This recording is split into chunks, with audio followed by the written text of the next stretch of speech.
मेरे प्यारे देशवासियों, नमस्कार।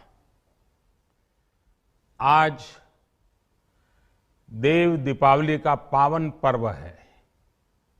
आज गुरु नानक देव जी का भी पवित्र प्रकाश पर्व है। मैं विश्व भर में सभी लोगों को और सभी देशवासियों को इस पावन पर्व पर हार्दिक बधाई देता हूं। ये भी बहुत सुखद है कि 1.5 साल के अंतराल के बाद करतारपुर साहिब कॉरिडोर अब फिर से खुल गया है। साथियों, गुरु नानक जी ने कहा है, बीच दुनिया सेवी कमाइए त दरगिही बेसन पाइए। यानी संसार में सेवा का मार्ग अपनाने से ही जीवन सफल होता है। हमारी सरकार इसी सेवा भावना के साथ देशवासियों का जीवन आसान बनाने में जुटी है। न जाने कितनी पीढ़ियां जिन सपनों को सच होते देखना चाहती थी, भारत आज उन सपनों को पूरा करने का भरपूर प्रयास कर रहा है। साथियों, अपने 5 दशक के सार्वजनिक जीवन में मैंने किसानों की परेशानियों को, उनकी चुनौतियों को बहुत करीब से देखा है, महसूस किया है। इसलिए जब देश ने मुझे 2014 में प्रधानमंत्री के रूप में सेवा का अवसर दिया, तो हमने कृषि विकास, किसान कल्याण को सर्वोच्च प्राथमिकता दी। साथियों, इस सच्चाई से बहुत लोग अनजान हैं कि देश के 100 में से 80 किसान छोटे किसान हैं। उनके पास 2 हेक्टेयर से भी कम जमीन है। आप कल्पना कर सकते हैं, इन छोटे किसानों की संख्या 10 करोड़ से भी ज्यादा है। उनकी पूरी जिंदगी का आधार यही छोटी सी जमीन का टुकड़ा है। यही उनकी जिंदगी होती है। और इस छोटी सी जमीन के सहारे ही वो अपना और अपने परिवार का गुजारा करते हैं। पीढ़ी दर पीढ़ी परिवारों में होने वाला बंटवारा इस जमीन को और छोटा कर रहा है। इसलिए देश के छोटे किसानों की चुनौतियों को दूर करने के लिए हमने बीज, बीमा, बाजार और बचत, इन सभी पर चौतरफा काम किया। सरकार ने अच्छी क्वालिटी के बीज के साथ ही किसानों को neem coated urea, soil health card, micro irrigation जैसी सुविधाओं से भी जोड़ा। हमने 22 करोड़ सॉइल हेल्थ कार्ड किसानों को दिए और इस वैज्ञानिक अभियान के कारण एग्रीकल्चर प्रोडक्शन भी बढ़ा। साथियों, हमने फसल बीमा योजना को अधिक प्रभावी बनाया। उसके दायरे में ज्यादा किसानों को लाए। आपदा के समय ज्यादा से ज्यादा किसानों को आसानी से मुआवजा मिल सके, इसके लिए भी पुराने नियम बदले। इस वजह से बीते 4 साल में 1 लाख करोड़ रुपए से अधिक का मुआवजा हमारे किसान भाई बहनों को मिला है।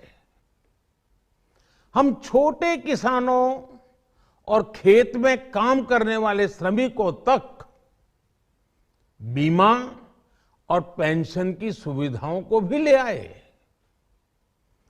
छोटे किसानों की जरूरतों को पूरा करने के लिए सीधे उनके बैंक खातों में 1,62,000 करोड़ रुपए ट्रांसफर किए, सीधे उनके खाते में। साथियों, किसानों को उनकी मेहनत के बदले उपज की सही कीमत मिले, इसके लिए भी अनेक कदम उठाए गए।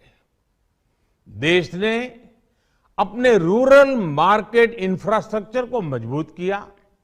हमने एमएसपी तो बढ़ाई ही, साथ ही साथ रिकॉर्ड सरकारी खरीद केंद्र भी बनाए। हमारी सरकार द्वारा की गई उपज की खरीद ने पिछले कई दशकों के रिकॉर्ड तोड़ दिए हैं। देश की 1,000 से ज्यादा मंडियों को ई नाम योजना से जोड़कर हमने किसानों को कहीं पर भी अपनी उपज बेचने का एक प्लेटफॉर्म दिया।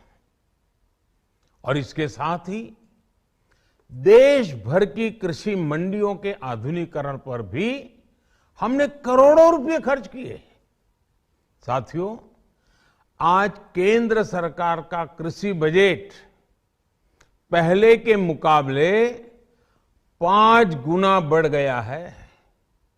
हर वर्ष 1.25 लाख करोड़ रुपए से अधिक कृषि पर खर्च किए जा रहे हैं।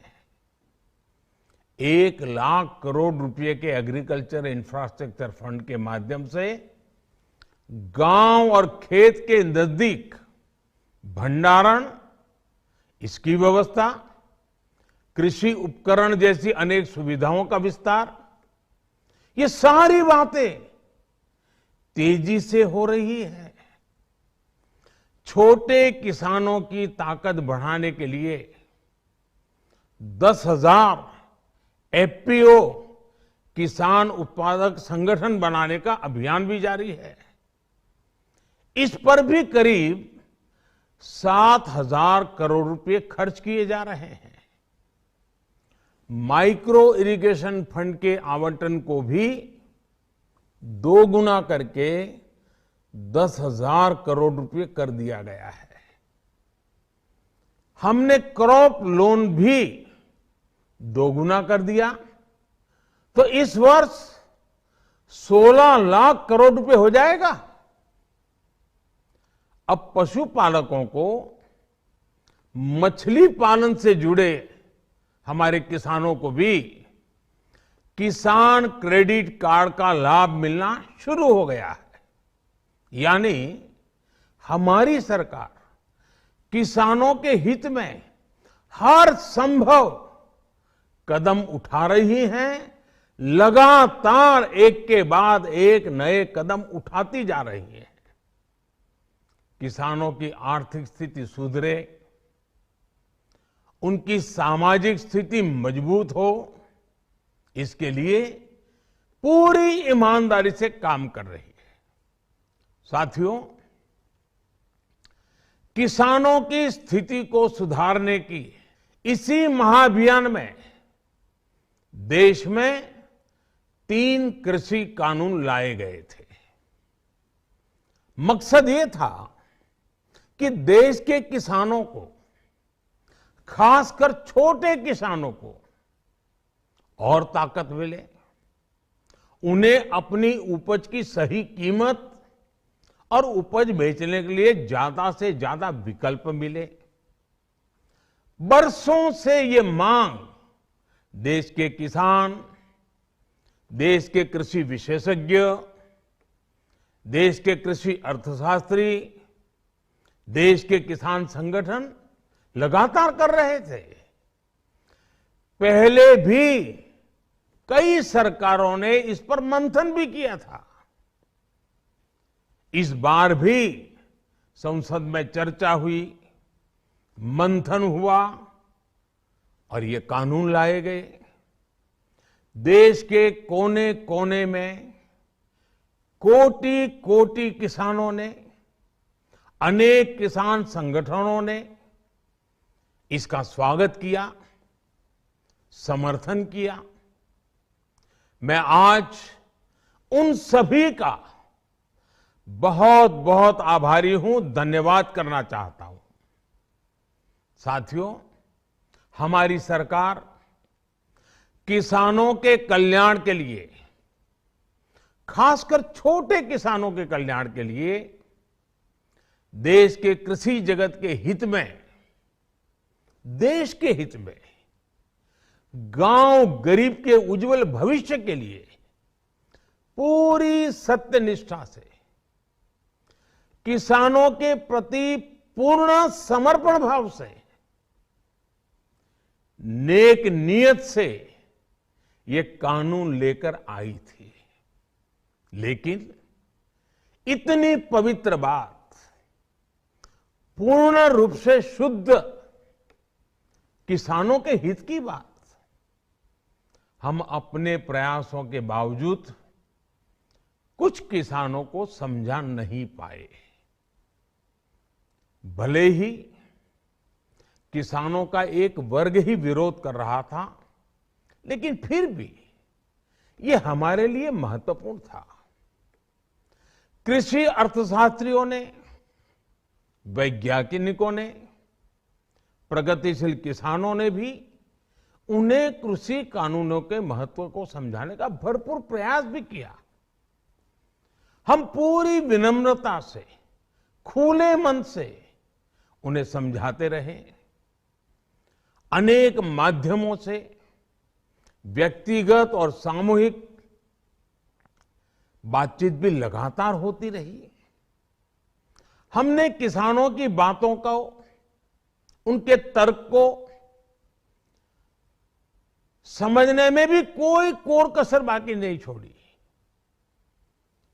कानून के जिन प्रावधानों पर उन्हें ऐतराज था, सरकार उन्हें बदलने के लिए भी तैयार हो गई।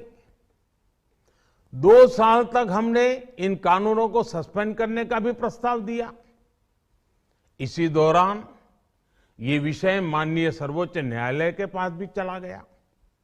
ये सारी बातें देश के सामने है, इसलिए मैं इनके अधिक विस्तार में नहीं जाऊंगा। साथियों, मैं आज देशवासियों से क्षमा मांगते हुए सच्चे मन से और पवित्र हृदय से कहना चाहता हूं कि शायद हमारी तपस्या में ही कोई कमी रही होगी, जिसके कारण दिए के प्रकाश जैसा सत्य कुछ किसान भाइयों को हम समझा नहीं पाए। आज गुरु नानक देव जी का पवित्र प्रकाश पर्व है। ये समय किसी को भी दोष देने का नहीं है। आज मैं आपको, पूरे देश को ये बताने आया हूं कि हमने 3 कृषि कानूनों को वापस लेने का, रिपील करने का निर्णय लिया है। इस महीने के अंत में शुरू होने जा रहे संसद सत्र में, इसी महीने में, हम 3 कृषि कानूनों को रिपील करने की संवैधानिक प्रक्रिया को पूरा कर देंगे। साथियों, मैं आज अपने सभी आंदोलनरत किसान साथियों से आग्रह कर रहा हूं, आज गुरु पर्व का पवित्र दिन है। अब आप अपने अपने घर लौटे अपने खेत में लौटे, अपने परिवार के बीच लौटे। आइए एक नई शुरुआत करते हैं, नए सिरे से आगे बढ़ते हैं।